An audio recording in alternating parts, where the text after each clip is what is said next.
listening to the Fantasy Takeaway Podcast with Murphy Hamilton and Joe Pollock.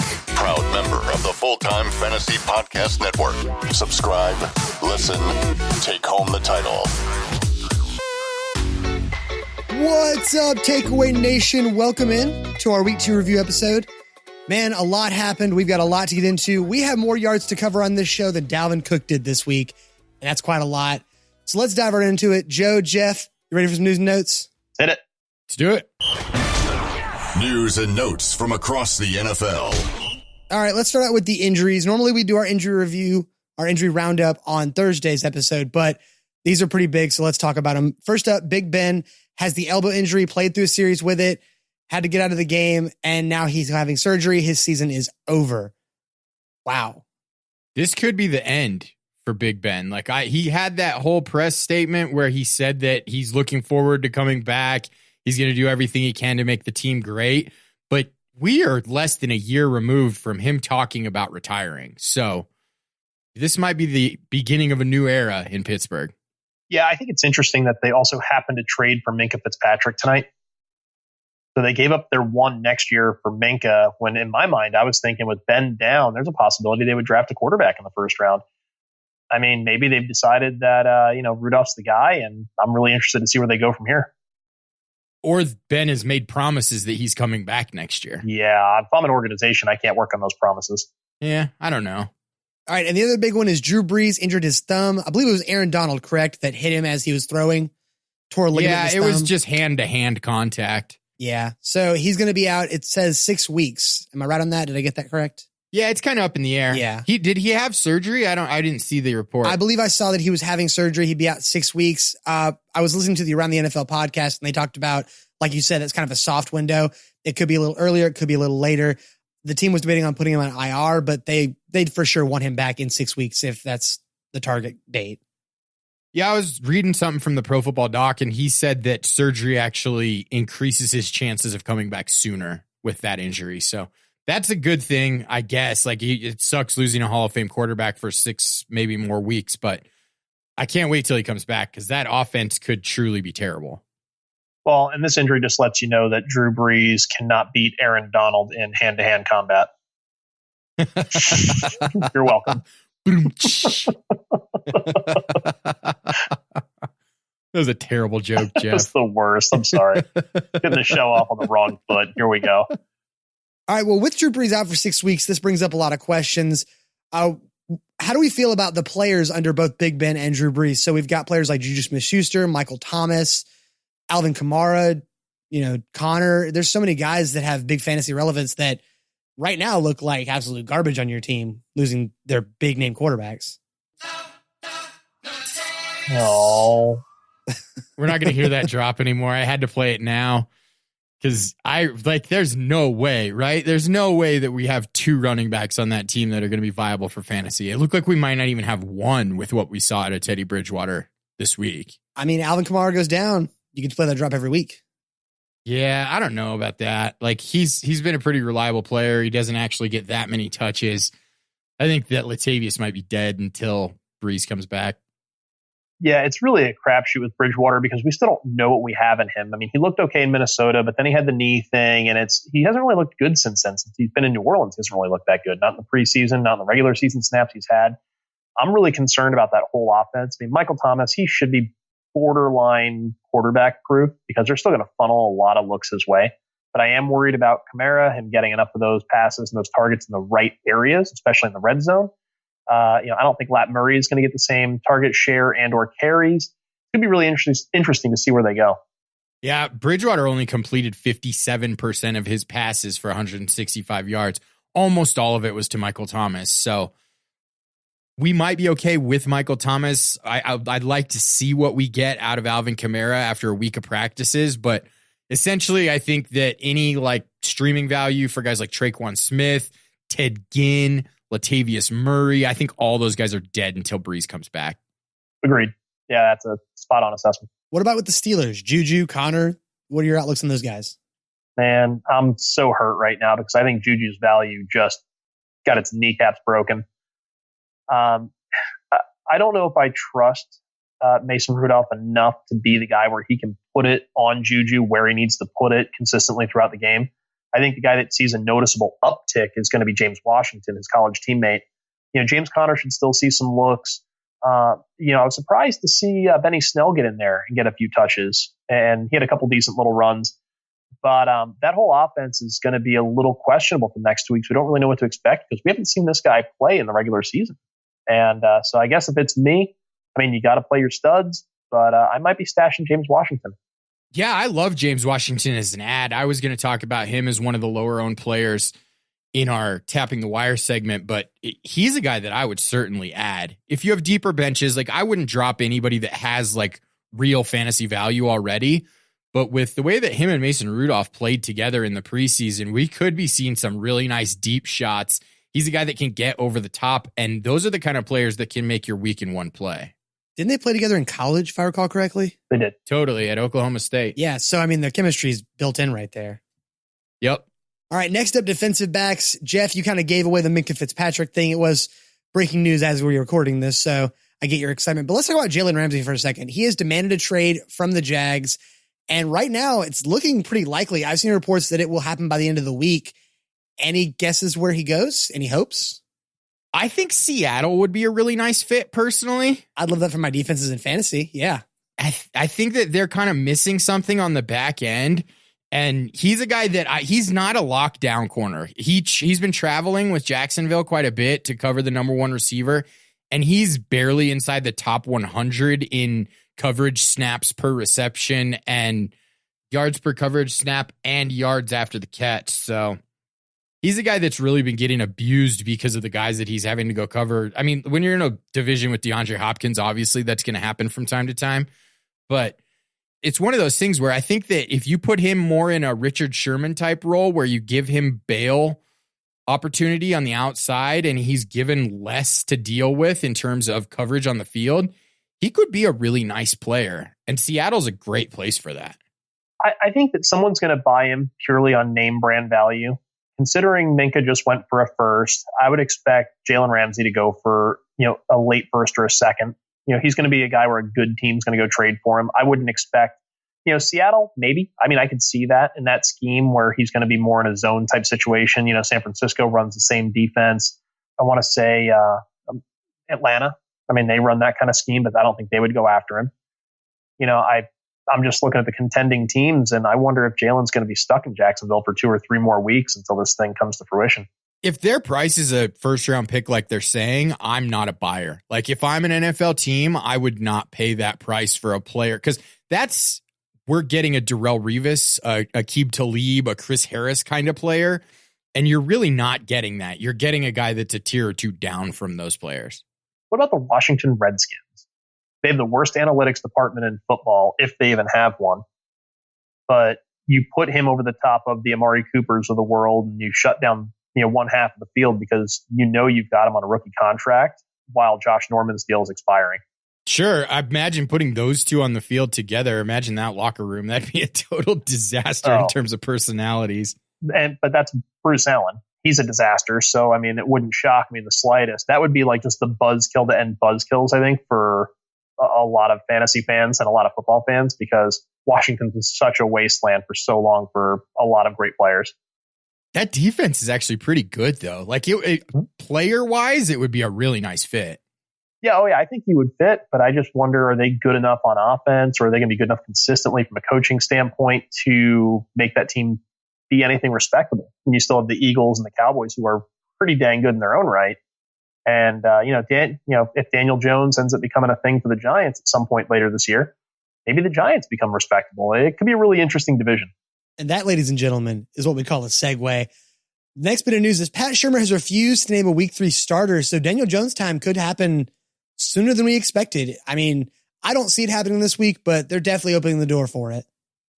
I think it needs to happen soon. Eli has just looked terrible. He looked worse than he did last year so far. I don't know how you can leave him out there because it's embarrassing for him too. Maybe fake an injury this week and retire. I don't know. With the way that market is, Daniel Jones had a great preseason. They're not going to stand this long. Their loyalty to Eli Manning is going to shrivel up fast, and I think it might already have done that. Okay, guys. So I got a wild idea. Oh, a little crazy. We're going to throw it out there. See what happens. Just ride with me on this thing. Mason Rudolph starts against the 49ers, has a rough week. They don't get the snaps on tape they're looking for, and Pittsburgh starts feeling a little desperate and they need a quarterback. They call up the New York Football Giants, and they put an offer in on Eli Manning. That would be crazy. You are correct on that one. It's a little crazy, but he's a veteran arm and a guy with a much better offensive line than he's ever had in New York. You've got a competent running back. You've got a pretty solid group of wide receivers and a good defense. And that division, hey, it's no joke. I mean, I don't think anybody's going to make any illusions about that. But if you can let Eli drop back and he's actually got a couple of seconds to throw, I think he can certainly find Juju and find Vance McDonald and Moncrief and Washington and James Conner and all these different guys. And the Steelers, from a complexion standpoint, look a lot different. It's funny because I think that the conversation we just had about everyone being hurt except maybe James Washington gets flipped totally on its head if they go out and acquire Eli Manning. Because I feel like Juju, his stock goes way up from where it is right now. I feel like Vance McDonald's stock would go way up. I even think that James Conner, if he's actually healthy from this knee injury, that they say it's not a big deal, they could all go up because he's a good close proximity precision passer. I don't think he really has it on the deep ball anymore, but he's pretty good at short and intermediate throws still.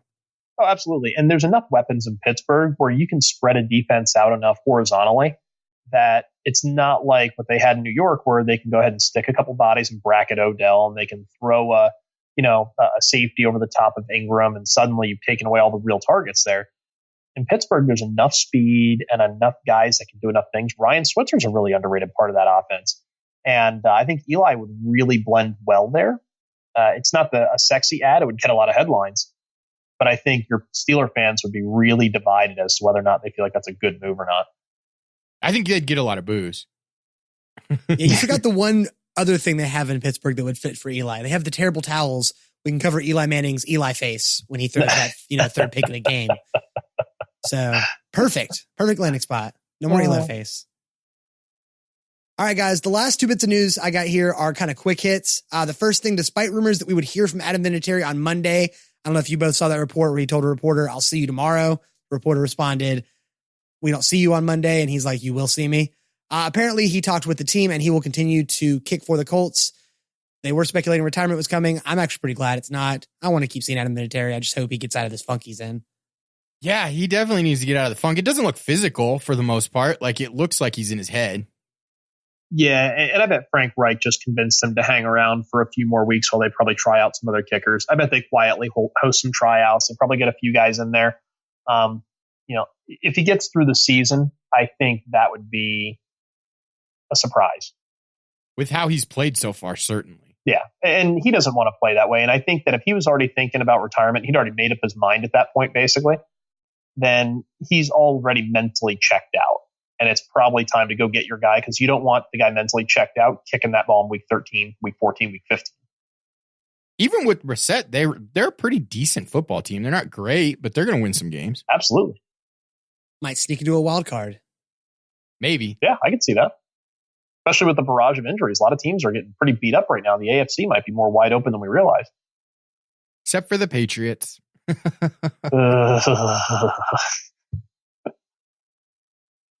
All right, and the last bit of news I got here, I'm kind of going out in left field here, but I wanted to mention it on the show, get it out there. But there's a small update on Antonio Brown. There was a Sports Illustrated exclusive where he's been accused of a second sexual misconduct, that kind of thing.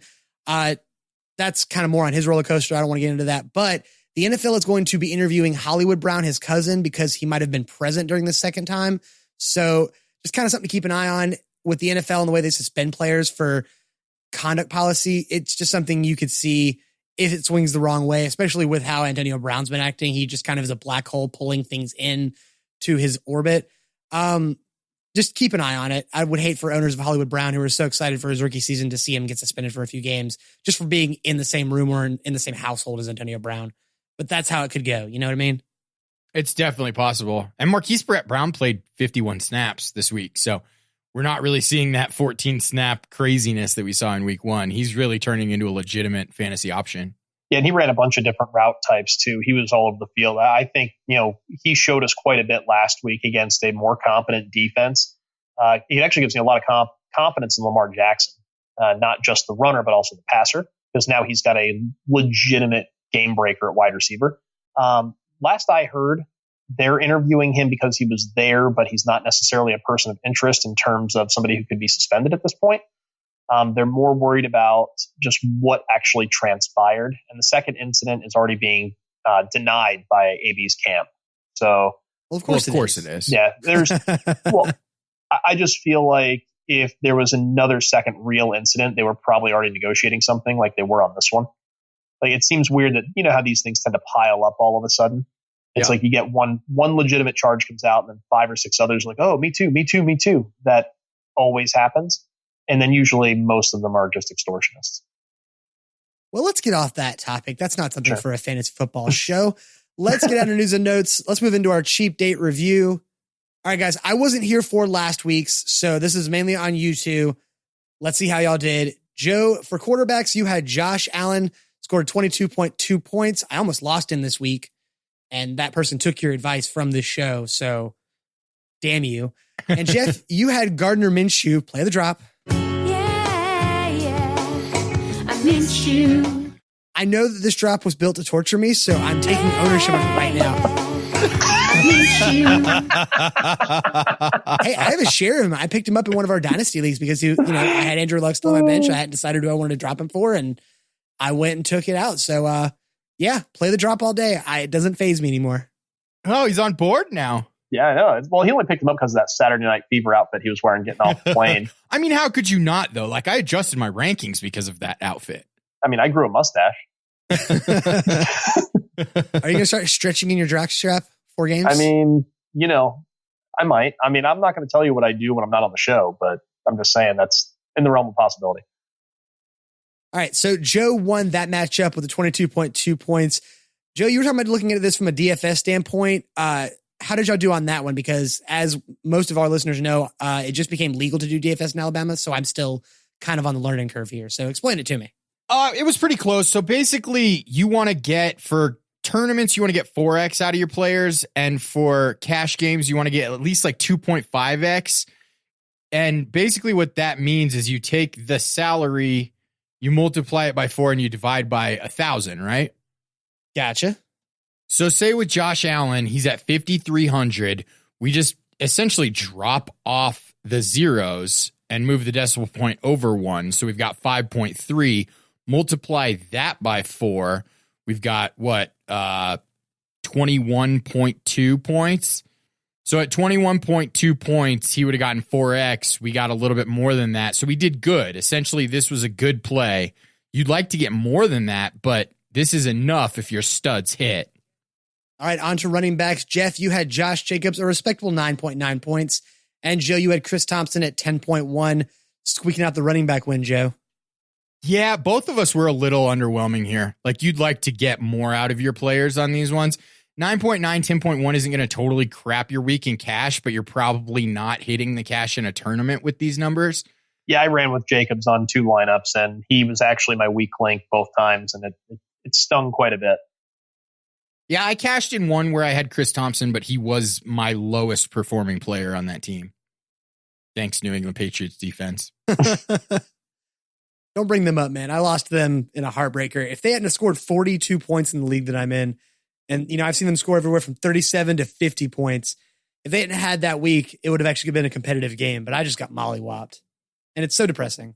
I think that I won in 3 leagues where I played against them, and I can't take any credit for it because 2 of them were Drew Brees as the opponent's quarterback. So I kind of just got lucky and had basically an average of 20 points for the quarterback and DST, which is something you can overcome.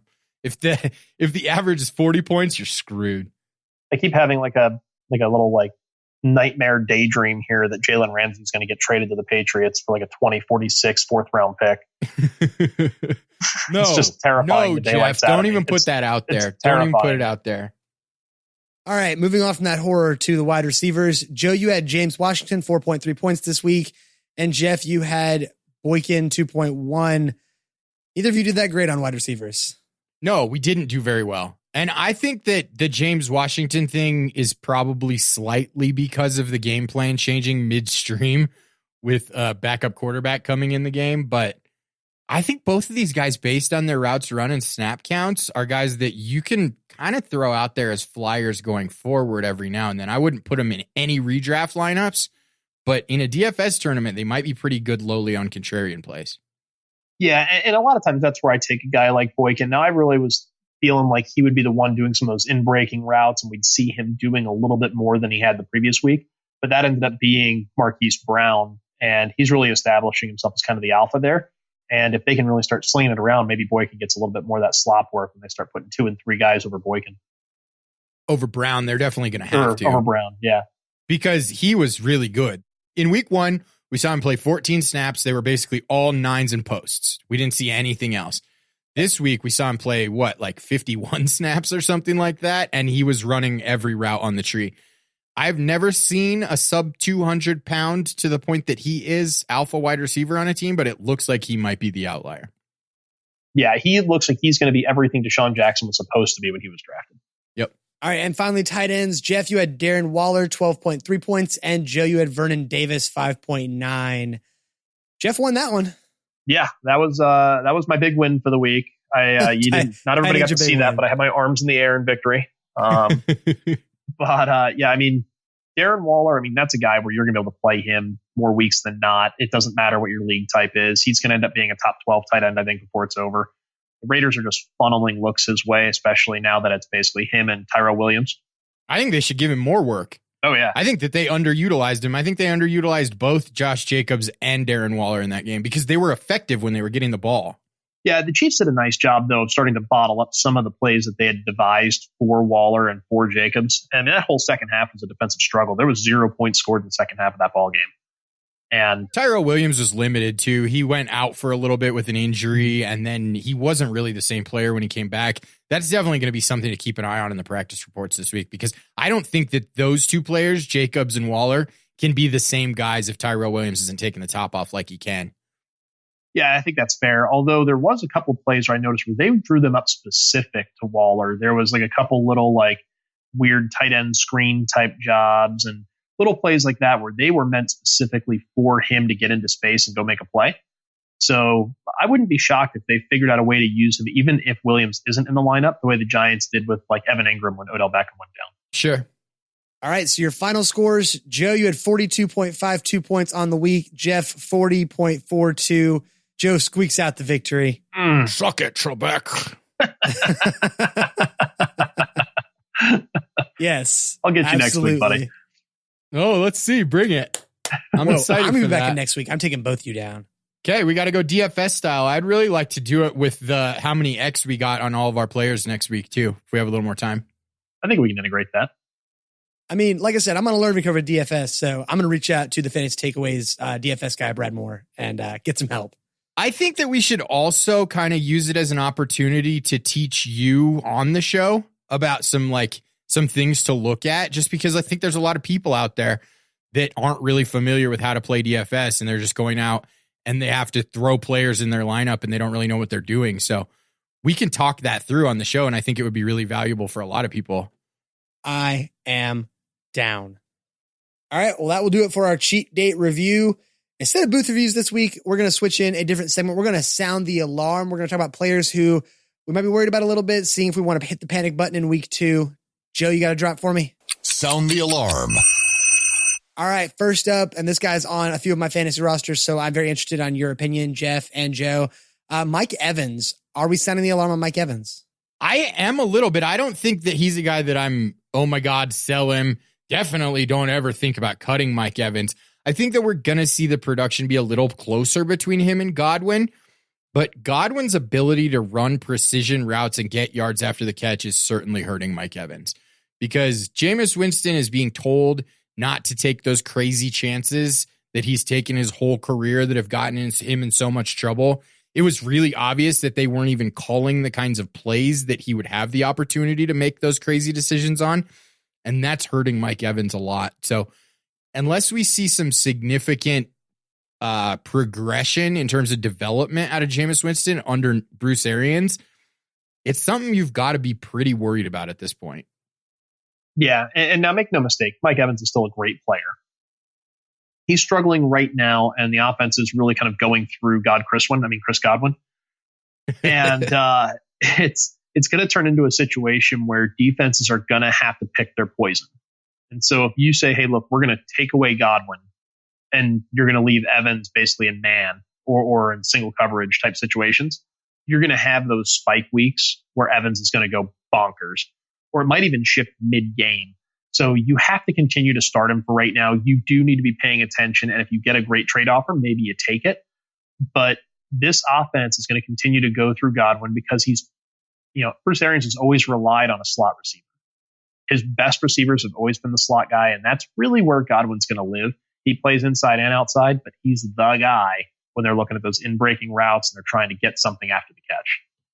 Don't trade him this week, though. This is a get-right week because the Buccaneers are hosting the Giants this week. So we're going to see production out of all of those pass catchers. Maybe even O.J. Howard. I have no idea why they're using O.J. Howard the way they are. Yeah, well, and I wouldn't trade him in the next few weeks. What I want to have is a few good weeks of production because here's what's going to happen, right? Everyone's going to look at Evans and they're going to try and buy him cheap off you. Don't sell low here. Always try to sell high. Granted, if you can buy low, go do it, right? And it's kind of us talking out of both sides of our mouths a little bit. But you need to be wary of the offer. Make sure it's worth it. Make sure it improves your roster. Don't just do it just to part with the guy. No, and I'm certainly a buyer at this point because there are people panicking completely about Mike Evans. And I don't think you should. I think that we're going to see this even out quite a bit. I don't think we have a Chris Godwin wide receiver 1, Mike Evans wide receiver 2 or 3 situation going on. I think that we have a 1A, 1B situation still, and things are just settling in at this point. Yeah, agreed.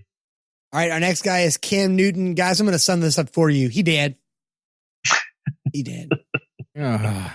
It's so sad, man. You have to panic on this one. This one's like full 5-alarm fire. The building is gone situation. Yeah, the Panthers drafted Will Grier, probably hoping that he'd be a serviceable backup, probably knowing that Cam was going to miss some time or something probably wasn't quite right with him. But his mechanics are off. He doesn't look like he's having fun. He just seems like, and we all know how streaky he gets. If he's having fun and having a good time, he's a world beater. And then when he's not, he's the worst quarterback in the league. It's pretty bad. So he's a diva. Absolutely. But I'm looking at Cam right now, and I see a guy where when he's throwing the ball, he's not following through with his body. He's not able to get his entire momentum pushed through the pass. He's almost sidestepping, where when his, I guess it would be his right foot. I'm trying to contort my body a little bit here, trying to figure out what's right and what's left. When he's using his follow-through foot, he's stepping almost sideways on his passes. So he's not getting the velocity he needs, and his accuracy is all off, and that's why he's missing so many wide-open receivers. He's thrown the highest number of uncatchable passes in the league to date. Do we think that it's more of a mechanics issue than an injury issue? Because when he has decent mechanics on the random throw where he gets the ball down the field, he's still got zip. He's still getting it out there. I think an injury could be impacting his mechanics. That's kind of what I'm thinking too. And so that's, you get a little chicken and the egg. It's always hard to tell which is which. Either way, something is very wrong, and it could just be between the ears. Maybe he just doesn't want to play anymore. Like, I don't see a guy when he's on the field that looks like he wants to be there. And that's a problem. I mean, he looks less comfortable and less like he wants to be there than Jay Cutler did. Ouch. Do we have to sound the alarm on Christian McCaffrey at that point then too? That whole offense runs from Christian McCaffrey. He's going to continue to just see boatloads of touches through handoffs. He's going to see a boatload of targets still. They may not all be accurate. They may not all be catchable, but he's still going to get plenty of love. I'm more worried about DJ Moore, Curtis Samuel, and the tight ends that are there, because this should have been a relatively productive offense this year. But the trigger man just can't seem to get it done. It's going to really hinder those wide receivers and tight ends. All right, next up, the Vikings wide receivers, Adam Thielen, Stephon Diggs. This is mainly because Kirk Cousins is kind of playing like crap right now. What do you guys think? Sound the alarm? I don't know. Scale of 1 to 10, I'm going like 5 or 6 because I like the players. They're obviously the same players that they used to be, and they're getting open. It's just a matter of whether or not Kirk Cousins can get them the ball, or whether or not they're throwing the ball enough to make them viable fantasy assets. I think we certainly have to be lowering our expectations for both of these guys week in and week out. Yeah, I think it's going to take a couple more weeks to really get this Vikings offense in a good rhythm. You got to remember, Kirk Cousins has never had a really legitimate run game, and having an offense that basically flows through the running back and not through him creates a different kind of rhythm and pace for the offense. And as a quarterback, you're pretty predicated on rhythm and pace. Like, you need to be fully into the game. And if he's spending more time handing off and thinking about the run game than he is thinking about pass protections and route combinations and things of the sort, that could be just enough to kind of break his focus some. And I'm not saying that's fully the case, but having Dalvin Cook back and healthy makes this Vikings offense, operate very, very differently. And it could just be a little bit of an adjustment for Cousins, the adjustment we should have seen last season. Side note, Dalvin Cook looks absolutely incredible, does he not? It's not Sure just a volume thing. Like, holy cow, does he look explosive? He does. I was really worried about his knee, or how he would be fully recovered, and if he was going to put too much work into it, potentially bang himself up or turn this into hamstring injuries, etc. But no, he has looked absolutely unreal. The Vikings O-line is opening some nice holes for him. I think they look really good running the ball, and it's a good thing, or they would be a dumpster fire right now. Helps that defense, certainly. When you can take that much time off the clock running the football, the defense is going to be very good. Yeah, absolutely. They've got a lot of studs on that defense. Yep. Speaking of the run game, the next guy is Devontae Freeman. This is supposed to be the bounce back year, guys. He was supposed to have, he's looking good in camp. He was looking good in the preseason for the coaches, and all the hype was there. And week 2 now, and still nothing. Are we sounding the alarm on Devontae Freeman? I'd really like to dive into the coaches film a little bit. It hasn't come out yet, or it probably just came out while I was preparing for this episode, but I'm not even sure he's the best back in that backfield right now. Ito Smith has looked more explosive on some of the same runs. Yeah, I mean, I really want to see something more out of Freeman, and I don't know if this is all on him. I don't know if it's on all the injuries on the O-line, if it's Dirk Cutter's play calling. That whole offense seems out of sync still to me. I didn't really love what I saw against Philadelphia. I thought they were deployed really strangely. I felt like they were taking too many shots. It's like they watched half of the Eagles-Redskins tape and said, hey, we're going to beat the Eagles deep. And what they didn't realize is that Matt Ryan's best attribute is his intermediate accuracy, and utilizing guys like Julio and Calvin Ridley over the middle and taking chunks off the field in 10, 12, 14-yard increments, not 40-yard increments.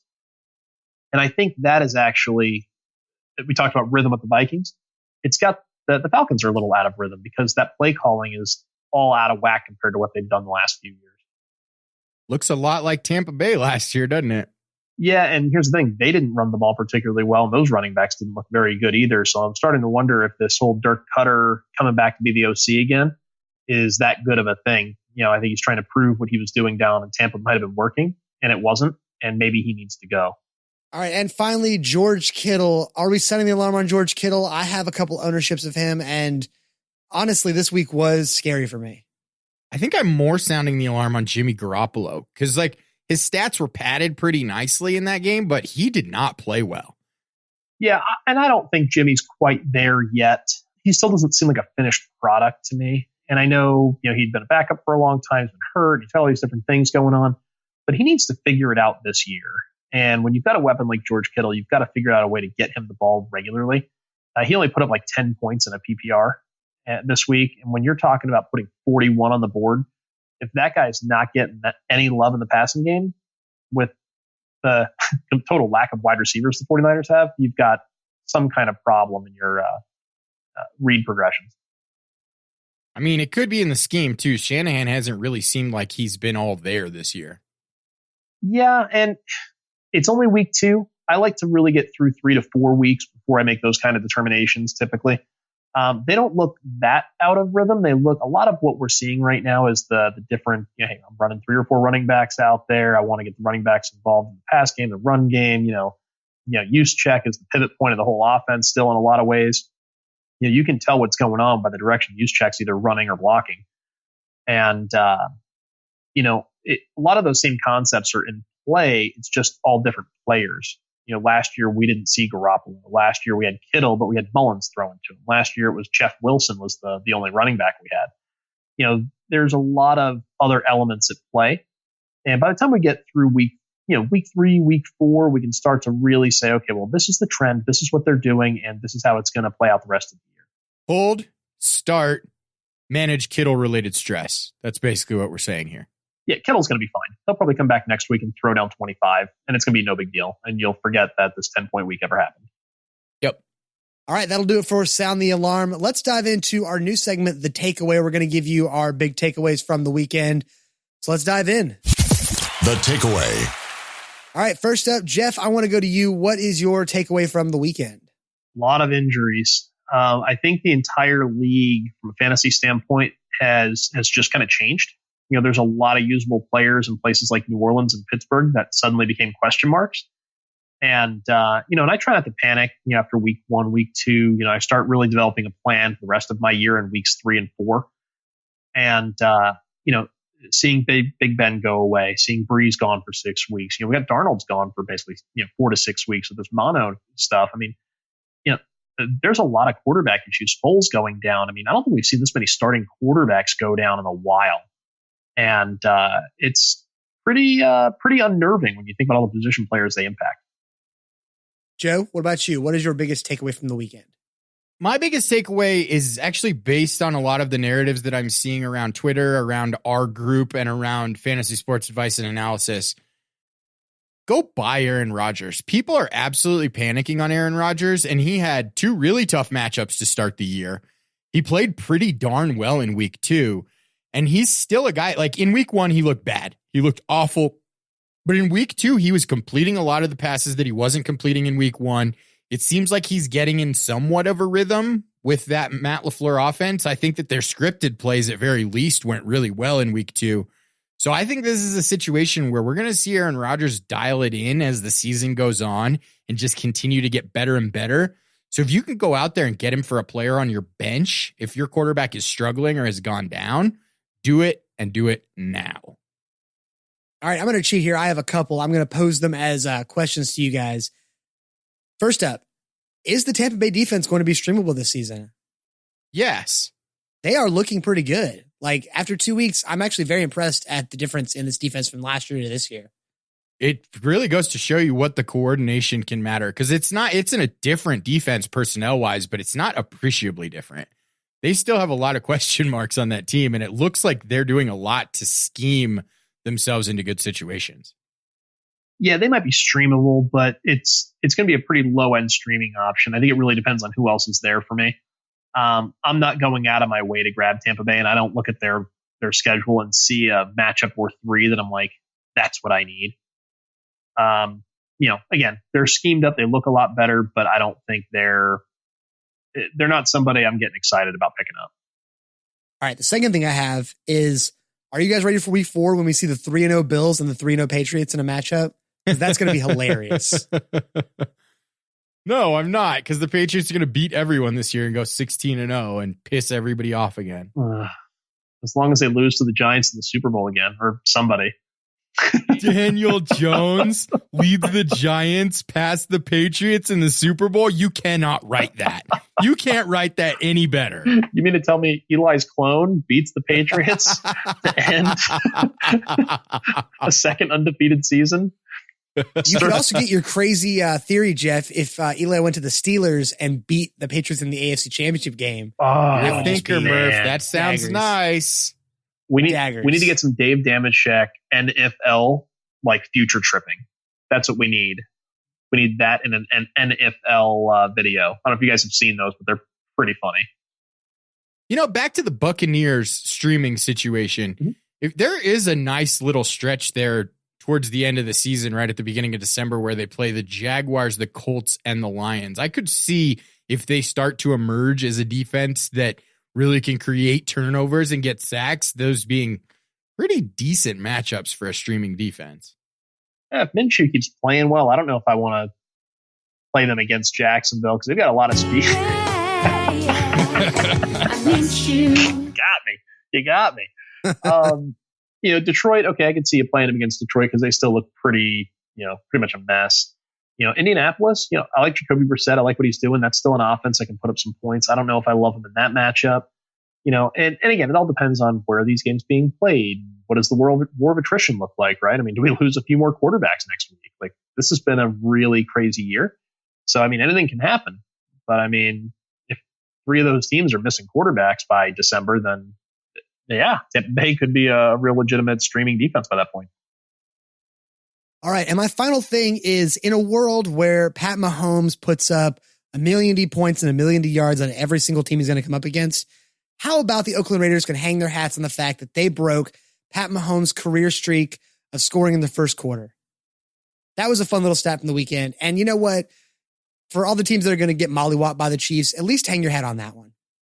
Yeah, and also that they gave up 4 touchdowns in the second quarter. I mean, focus on the good things, right? Not if you're a Broncos fan. Well, they also prevented any touchdowns in this whole second half. So they just contained Pat Mahomes to 1 quarter. That's more than other teams can say, man. It was still 4 touchdowns in that quarter, though. You're right. Joe, you brought it up. I wasn't going to bring it up on the show because I knew you might rant about it, but the end of that Bears-Broncos game was terrible. Come on. Like, you call a 15-yard roughing the passer penalty for putting all of your weight on a player when Von Miller hit his knees on the ground first before he even landed on the quarterback? By definition, that is not putting all your body weight on the quarterback. Cost them the game. I don't even care that much, though, because the Broncos need to lose some games and go get a quarterback. This Flacco thing's not working. Yeah, the quarterback market in the draft come April is going to be really, really interesting because there's a lot of good quarterbacks coming out. And then better than that, it looks like we're going to have a handful of teams in the market. There's going to be some interesting trades, teams moving up. You know, I think the one team that really is kind of got me scratching my head a little bit, though, is Pittsburgh. Yeah, they left all their firepower on the table by that Minkah Fitzpatrick trade. It's crazy. Yeah, it's a real interesting move. That's, I guess, I'm just kind of giving it the little bit of the head cock off to the side there, like a dog that heard a weird whistle. Okay. All right, then let's move into our last segment. Let's tap the wire. Let's talk about our waiver wire picks for the week. Joe, give me a drop. Tapping the wire. All right, let's start with quarterbacks. Kind of the obvious ones. Mason Rudolph for Pittsburgh and Teddy Bridgewater for the Saints. And I wanted to add Gardner Minshew here for, go ahead. I feel like after this week, his ownership will be too high to put him in this segment, but I want people to go out there and go ahead and add him. If he keeps playing the way he's playing, Nick Foles might not have a job when he comes back. He's playing pretty well. Yeah, I mean, it wasn't like he didn't light the world on fire. It wasn't Patrick Mahomes coming in and starting his first game in 2018, but still, he looked very, very good. Yeah, I mean, I like Minshew, and this will be the last time we're going to see him here. I think people are catching up on him. You know, Bridgewater, I think someone's going to get excited and try and grab him for the name recognition value, and then he'll immediately get dropped right after that. I just don't like what we've seen from him. Mason Rudolph is a guy where some savvy owners, especially in 2 QB leagues, they've already grabbed him or they've been stashing him for a while anyway. And he might be the most productive, at least of the replacement quarterbacks this week. It kind of sucks that they play the 49ers because the 49ers defenses looked way better than I thought they were going to be. Like, I thought they were going to develop into being a good defense, but so far they just look like they're a good defense coming out the gate.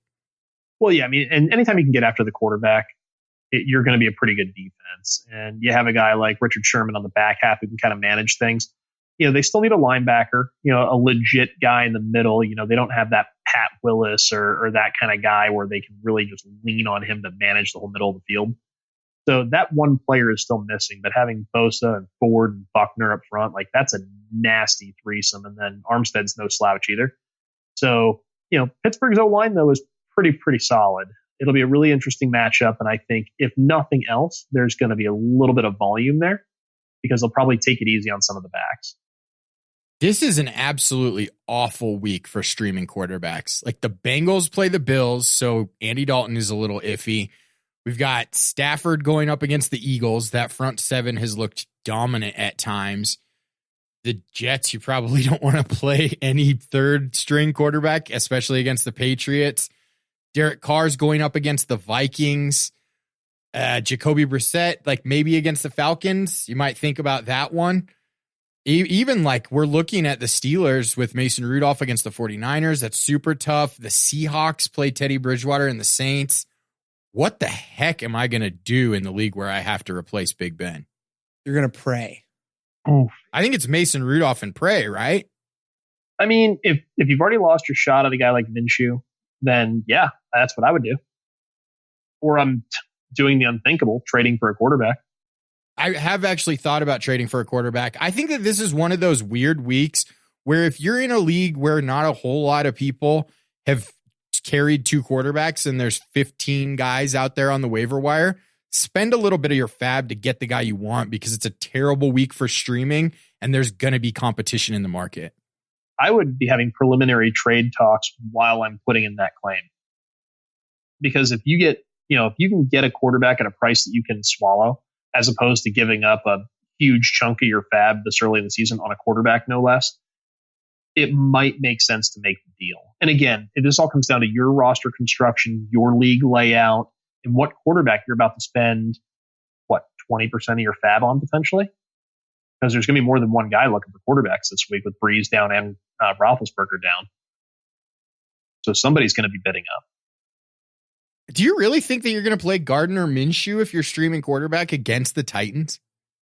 They've looked really good. They've looked really, really good. But, I mean, are you going to go ahead and play Minshew against the Titans? You're going to play Rudolph against the 49ers, and we know they're going to be really tough. Like, there's just none of these matchups are good, to your point. I'm probably trying to make a trade because my thought is if I have one of those guys like Brees or Roethlisberger, I probably grabbed him pretty late. And if that's the case, I might be a little deeper than the average team at wide receiver or running back. And maybe I can use some of that depth and say, hey, look, I'm going to give you this wide receiver, 3 who's on my bench that I can't even use right now because my wideouts are so good in front of him for X, Y, and Z quarterback. Also, screw your take on the Bucks, Jeff. I'm streaming them against the Giants this week. Do it. I hope they give up 70 to Saquon Barkley. Actually, I'll feel really terrible if they give up 70 for the Giants. Yeah, you will. All right, let's move into running backs, guys. We got a long list here compared to normal. Raheem Mostert from the San Francisco 49ers is up here. He played pretty well this week. Jalen Samuels from Pittsburgh. Connor is banged up a little bit. He says he's going to play this weekend, but always nice to have that insurance blanket right there. Frank the Goat Gore in Buffalo. Devin Singletary is hurt. So, Frank Gore gets new life again. Is he ever going to die? No. Good. It's a short answer. Good. Rashad Penny from Seattle and Chris Thompson from Washington. Chris Thompson saw almost a 50% snap share in week 2. So he's a guy that if he gets in the end zone, we're talking about probably the number 1 waiver ad in leagues because he's only owned in about 50% of leagues so far. So Chris Thompson's a guy that I would go out there and pick up because 1 touchdown with his target share gives you an 18 to 20 point day. Yeah, absolutely. And that's the guy I was looking at on this list too was Thompson, closely followed by Penny actually. And I'm not a big Penny guy. Yeah, Thompson's getting the looks right now. That offense is obviously predicated on the pass right now because they're just not that good and they're trailing a lot of times. And AP can't catch the ball out of the backfield. That's just not what he does. So the snaps are there, the target share is there, and he does enough with the rock after the catch that he's useful. All right, Joe, as we did last week, do you have any lower owned guys you want to throw out there? Yes, and I'm actually a little bit surprised that you didn't mention him. If we're looking at a situation where Devin Singletary isn't playing this week, I think that TJ Yeldon would be a sneaky deep league start. I think he's going to get some passing down work because that certainly isn't Frank Gore's forte. Another guy is Ty Johnson. I think he is developing into being the handcuff in that situation in Detroit. CJ Anderson and him had equal snaps, and Ty Johnson actually got a little bit more weighted volume. So he's a guy you want to look into. And Jalen Richard was a guy that in week 1 we thought was dead because Jalen Richard isn't getting on the field. Josh Jacobs is the bell cow. Josh Jacobs is still a little bit game script dependent if what we learned in week 2 is true. All right, let's move into wide receivers. I'm going to start off this one with another guy that's going to be the last time we're going to mention him on this show. Terry McLaurin had another great game to start his rookie season. I'm pretty sure his ownership will be well above 50% after this week. If you haven't already gone out there and snagged him, do it. It is time. We've also got Deebo Samuel from San Francisco. Demarcus Robinson had that really big game this week for Kansas City. Devin Smith for Dallas is somebody I want to take a look at because, we have Michael Gallup going out for surgery for a few weeks, and he had a pretty solid game. He's coming back from injury, so Dallas really wants to see what they have in him. And Nelson Aguilar for Philly. Jeff, I want to come to you with this one. How do you feel about Deebo Samuel? He's not somebody I'm targeting as a waiver ad. I mean, yeah, he's starting to get some looks and all that. I just don't know that this offense has really hit a point where it's fully in rhythm. I think Pettis is going to start to get involved at some point here in the next few weeks. And you've got to figure Kittle is going to get more looks too, which means Deebo's going to have some really limited ceiling. He's a guy I like, especially in Dynasty, but it's got to be a pretty deep redraft or pretty deep bench for me to go try and look for him on waivers this week. Pettis actually came back from that 2-snap week with 35 snaps. It was second on the team this week. So I think that if he might be getting out of the doghouse, he had a 2.9% touch percentage. Like it's not volume that you can pay attention to for fantasy yet, but it seems like the issues for Dante Pettis have not been football related to me. Like, I don't know, maybe there was something going on with the wife or something, but I mean, I joke, but it really does seem that way if you watch the tape of Dante Pettis and guys like Richie James and Kendrick Bourne. Right. So I put DeMarcus Robinson on here because pretty much anybody that's going to catch passes in Kansas City is going to have their time. Do you guys think he could be a good fantasy ad while Tyreek Hill is out, or is this kind of grasping at straws? Personally, I'm not spending a whole lot of fab on him. I think that somebody's going to go out there and think that they have the next Tyreek Hill until Tyreek Hill comes back. And maybe you do. That offense is so good and Patrick Mahomes is so good at finding the open man that maybe it's a situation where all of these guys can be viable week to week. But personally, I think that this was his big game and defenses are going to adjust. Travis Kelce's going to be open more often. And we're going to see a lot of instability at the wide receiver position. Because look at Sammy Watkins only had 10 points this week. He might have 40 next week. Who knows? Yeah, I struggle to spend any amount of fab, at least a reasonable amount, on a guy that I know I'm only going to have for a few weeks and that has a spotty upside at best. This isn't a guy that's guaranteed a ton of looks. And I like Marcus Robinson. He was a guy where when Tyreek Hill potentially was going to get suspended and maybe miss the year and we didn't know what was going to happen, I targeted him in dynasty leagues everywhere. And he was a guy that was definitely on my redraft radar as the guy opposite of Watkins. But Tyreek's coming back in a few weeks, and we got to see a couple good looks out of the rookie Mecole Hardman. Sammy's one been that got called back by a penalty too. Right. And then you still have Kelsey there. He's another guy where it's like, there's so many wide receivers to go get that I feel like he's not the one. I think our next guy on the list, though, Devin Smith, might be worth a harder look than DeMarcus Robinson. All right, Joe, any low-owned guys you want to throw out here at wide receiver?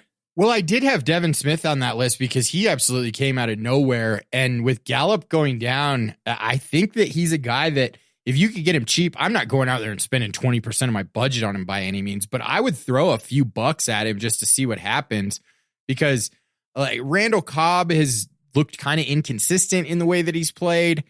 We've got Michael Gallup gone down, obviously. Amari Cooper is going to get his, but there's room in this offense if it's as productive as it was in week 1 or in parts of week 2, that Devin Smith could have a role that's fantasy viable in deeper leagues with a second flex. He might even be better than that while Gallup's gone. Yeah, Gallup's going to be out for the next 2 to 4 weeks, it looks like. And if that's the case, teams are going to game plan around Zeke. They're going to game plan around Amari Cooper. And that's going to leave a lot of open looks for Devin Smith. Now, even when Gallup comes back, you have to believe this Cowboys offense is still going to be clipping along at a pretty high rate. I think he could be the kind of guy that could push a Randall Cobb or even push a Gallup 4 snaps with the way he played this past week. Yeah, totally. A few more guys I wanted to mention. Deion Kane saw his snaps triple. They're still not up to a point where you could start him for fantasy, but deeper leagues, dynasties, he's a guy to keep an eye on. And Benny Fowler, there are a lot of injuries there in New York, but Benny Fowler had a 90+% snap share. And I want to say it was like a 20+% target share on the snaps he was in. So looks good there. Something to keep an eye on. And then also James Washington. We should mention him again. He could be a great ad with Mason Rudolph coming in to play quarterback. All right. And finally, tight ends. I have Jason Witten listed here. They're still giving him usage. He's caught a couple touchdowns now. I mean, you could do worse on the waiver wire for tight ends. Just don't spend a lot of fab. Get him cheap. The old man's put himself back in the conversation as an elite streamer. How the hell? That Kellen Moore offense, man. Do you guys want to hear kind of a crazy thing I heard on a podcast earlier today? Sure. It was the Around the NFL podcast, and they were talking about Kellen Moore with such awe. This offense is so good that one of them said that even if they won the Super Bowl this year, they should fire Garrett just to give Moore the head coaching job because, you don't want to lose a talent like that, with Sean McVay and Zach Taylor and the youth in the head coaching tree now. And I was just listening to this going, what the hell are we talking about in week 2? I mean, I get it. He's been really good. He's totally transformed how that offense runs. But look at what happened with the Giants when they decided to make a move like that. Look at what happened with the Buccaneers when they decided to make a move like that. That is not smart. Absolutely do not do that. If someone else wants to go out and make him their head coach, let him, and then just promote somebody from his staff. Keep consistency in the offensive playbook and just try and do it with someone else because it's not worth it. You can't call the plays and head coach and run a whole offense and put together the whole scheme. You just can't do it. We've shown it in the past. You're talking about a first-year coordinator, let alone a first-year head coach next year. That's one of the most ridiculous things I think I've heard in a while. He's not going to be a head coach after this year, even if they win the Super Bowl. That's not a thing. He might get a couple of interviews, but people aren't going to hand the keys to the franchise over to a guy who's 30 something years old. And he's 1 year as a coordinator and play caller, just one. And then you're going to say, oh, by the way, I want you to take over our offense and be the head coach.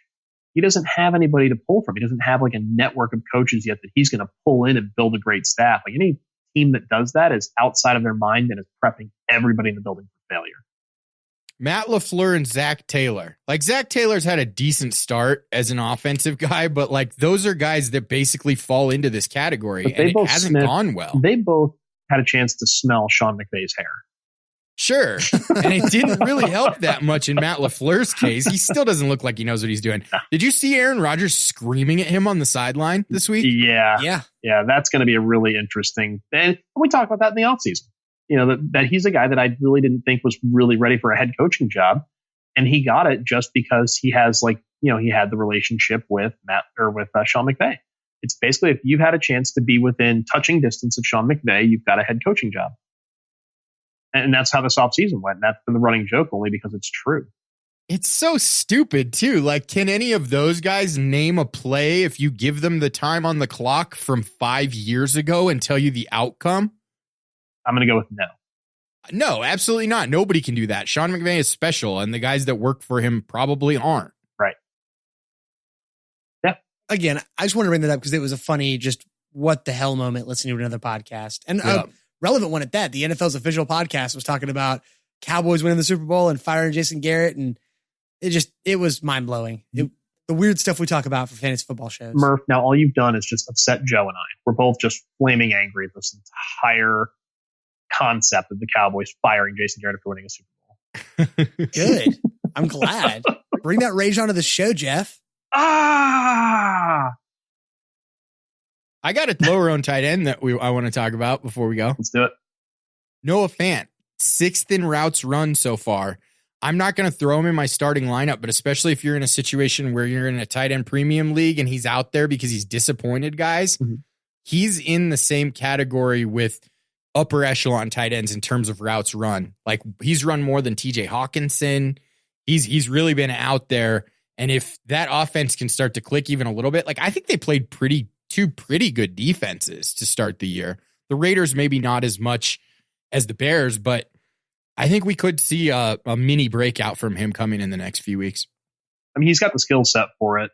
I don't know. I mean, tight end is such a hard position to really break out as a rookie, but he does have the athleticism. He does have the ability to play.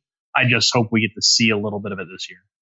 Underrated as a blocker too. People said he couldn't block, but he just couldn't block compared to TJ Hawkinson. Yeah, that's setting a pretty high bar. Hawkinson is a special tight end prospect coming out. Elite. He has all of those, little intangibles that you look for, and he can block, and he can catch, and he's kind of an understated athlete. He does just a really nice job at everything. And those guys don't come around very often. I mean, I'm not going to sit here and compare him to Tony Gonzalez, but that's one of the only guys I can think of where he's a first round talent and he does a little bit of everything. Just quickly before we jump off, 2/3 of the snaps for Fant and 6th in routes run. Those are predictive stats for a tight end. So just keep an eye out. Maybe you don't even have to pick him up. Just keep your eye out. If you have an open bench spot you want to cycle during the week in one of those leagues where you can drop players after they've played, if it doesn't work out, give it a shot, man. And he's free. Free. Absolutely free. All right, guys, that'll do it for our week 2 review show. We will be back on Thursday with all the good stuff, the what to watch for us, the cheap dates, Jeff's eternal rage when we bring up the Patriots, all the good stuff. Sorry. Oh, man, you sound like a little giant, man. Like you sound like a kid on the Little Giants. The little one. The What's his real name? little one. I use these for acid indigestion. That's going to be, I'm going to need that saved as a drop, Joe. We're going to need to Okay. use I that got somewhere. you next time. Thursday. Oh, good job, Hot Hands. You're the best player on our team. All right. That'll do it for this one, guys. For Jeff at NFL_DiMatteo, for Joe at Human Stat Sheet on Twitter, and of course myself at MurphyFT, or find us all in the NFL Fantasy Football Discussion Group on Facebook. Bye, guys. Later. See ya. Thanks for listening to the Fantasy Takeaway Podcast. Don't forget to subscribe on Apple Podcasts, Google Podcasts, or wherever you listen to podcasts. And follow the show on Twitter at FF Takeaway.